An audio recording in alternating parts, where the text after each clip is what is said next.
Talk ஹேட்டர்ஸுக்கும் சரி, talk லவர்ஸ்க்கும் சரி, பொதுவாக இந்த சமுதாயத்துக்கு நம்ம இந்த விஷயத்துல ஒரு தீர்வு கிடைக்கும் அப்படின்ற ஒரு நம்பிக்கையில தான், அதுவும் கோபியுடைய ஷோ அப்படின்னு நம்பிக்கையில தான் நான் வந்து என்னோட நேரத்தை ஒதுக்கி அந்த இடைப்பட்ட நேரத்துல வந்து அந்த நிகழ்ச்சிக்கு வந்து, அது எல்லாருக்குமே தெரியும். அவன் ஆச்சரியமே கேட்டாங்க, என்ன சார் வீட்டில் கல்யாணம் வச்சுட்டு நீங்க வந்தீங்களா நாய்க்காக அப்படிலாம் கேட்டாங்க. ஆனா எபிசோட் பண்ணும்போது பாத்தீங்களா 9 மணிக்கு மேல வரக்கூடாது, அது மட்டும் போட்டாங்க.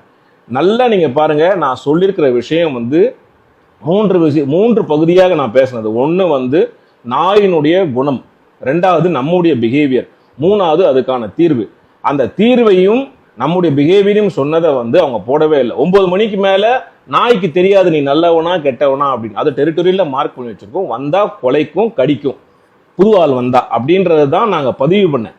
ஆனா வெறும் 9 மணிக்கு மேல வரக்கூடாது, 11 மணிக்கு கூட யாருமே ஏரியாக்குள்ள வரக்கூடாது அப்படின்னு கட் பண்ணி அவர் கேட்ட கேள்வி ரியாக்ஷன்ல இதை வந்து போட்டிருக்காங்க. நீங்க பார்த்த எபிசோடு வந்து ஒரு சினிமா தான், எல்லாரும் கட் பண்ணி ரியாக்ஷனோட போட்டிருக்காங்க. ஸோ இதனால வந்து